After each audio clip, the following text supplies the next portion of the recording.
Hey folks, Colin here from Sumthins Recording, and today I'm going to show you one trick for a big, fat snare drum mix.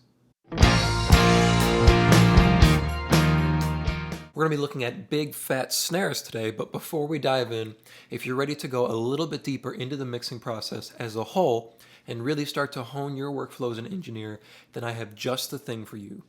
It is my 7-step mixing checklist. It's a simple PDF that will guide you through the entire mixing process, step by step, to help you get professional and radio-ready mixes without any more hassle and without any more guesswork along the way. It is completely free, the guide's completely free, and you can download it below using the link in the video description. Now let's jump in here and take a look at this snare drum. As is tradition, let me begin here by playing you the finished drum mix so you can hear the snare drum inside the finished drum mix here, and then I'll solo up the snare drum by itself.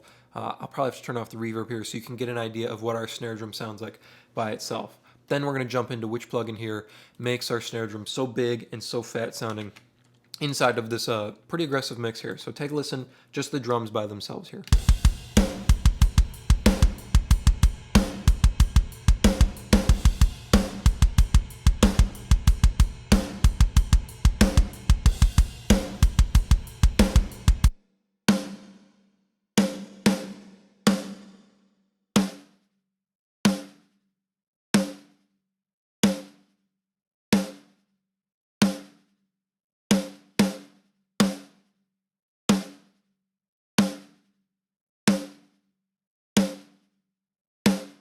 Now, usually in an aggressive mix like this, if you have a drummer really going at it, you're going to get a lot of aggression from pulling up your room mics because you're going to hear them really slamming into that snare drum in the room. That is not the case here. We're getting our aggression directly from our snare drum, so we can pull up our spot mic more and get that fatness and get that attack, because we're not going to get a lot of fatness from our room mic. Otherwise, we're going to get some mud on our kick drum and in our overall room vibe. We don't want to bring up low mids in our room mics to try and get fatness on our snare drum. We want to get it directly from the spot mic. So let me A-B the plugin here that we're getting our fatness and our big sound from on this snare drum. Take a listen here, before and after on this distortion plugin.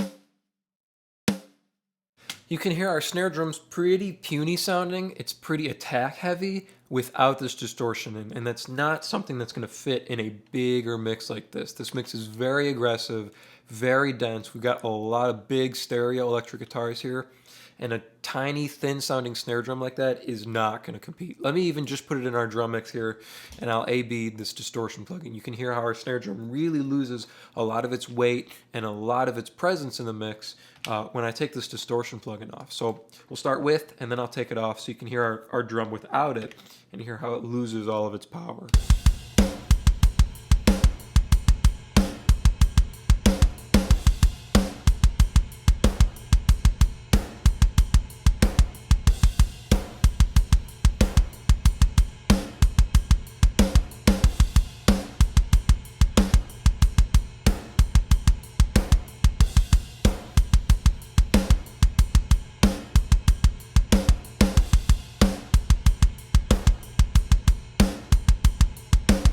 You can hear when I take off the distortion plugin, a lot of our room sound and our ambience starts to come from our room mic. That's where our ambience is coming from.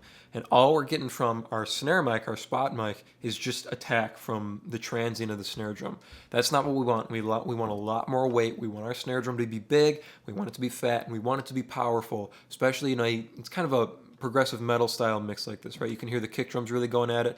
You want to feel like he's slamming into that snare drum with everything he has. So let's solo up our snare drum here and take a look at this plugin. Take a look at what we're doing here. So we'll start without, and then I'll kick it in. We'll break down some of these settings here. You can hear a before and after of this plugin, and you can kind of see what we're doing here with this red light distortion. So before, then we'll kick it in here.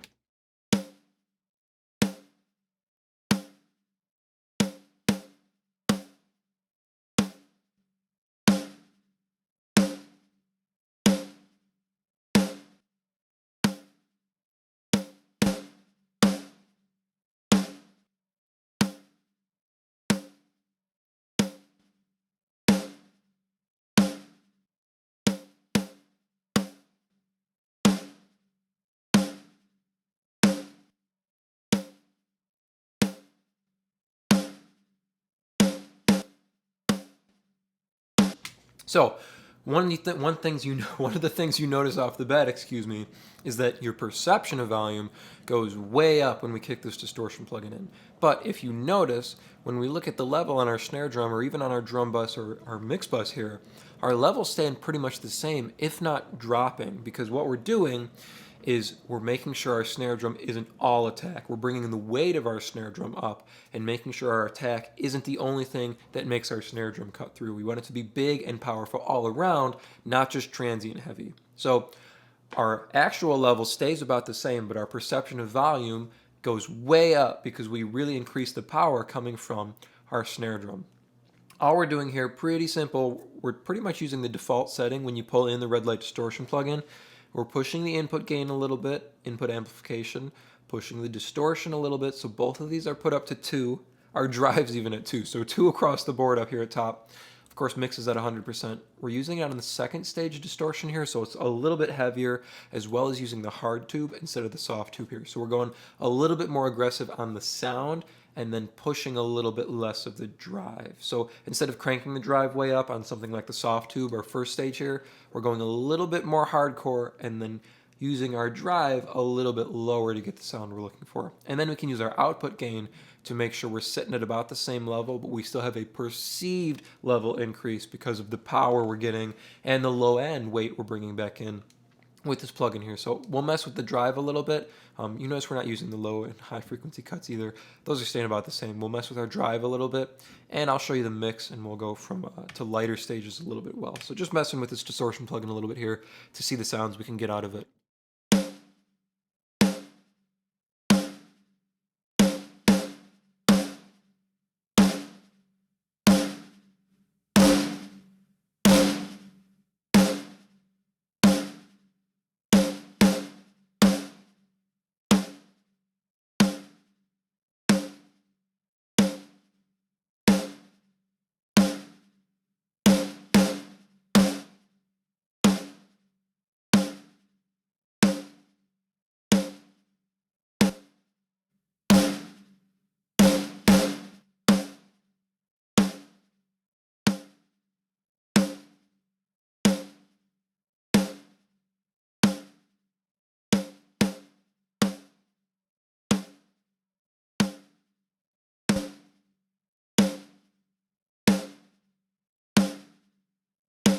You'll notice the lower we can keep our drive knob, the tighter our snare drum remains. We want it to be big and we want it to be powerful, but I don't want it to be too loose sounding.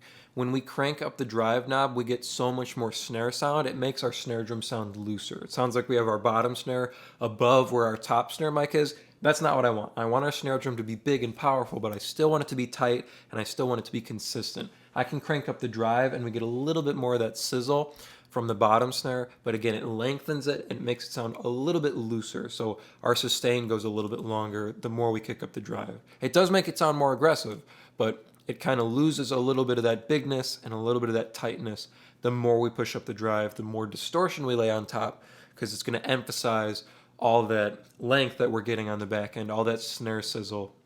We could probably compensate for that by pulling down our high frequency, but I like it right here at about 2, so it gives me that bigness and that power that I'm looking for, makes our snare drum fatter in the low end, but it still keeps it nice and tight, like he's hitting that snare drum with everything he's got, but it's not ringing through the room, right? Just one big powerful hit. Let's put this back in the mix here. We'll throw our reverb back in, and we'll do one more AB here on our distortion plugin for our snare drum here. I'll do it by itself, and then we'll throw it back in the drum mix here. Stage at a time.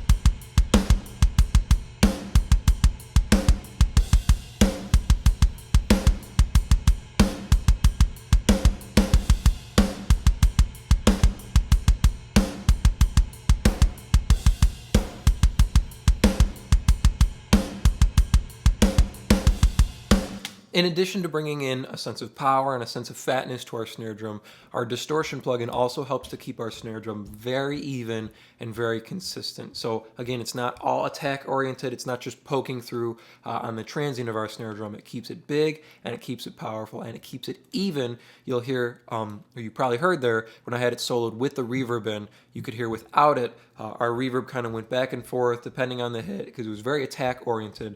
And when we kicked the distortion in, our reverb went up in volume, or in perceived volume as well, and it stayed very consistent across the board because we have that distortion plugin in, making sure our snare drum's more consistent volume-wise and frequency-wise.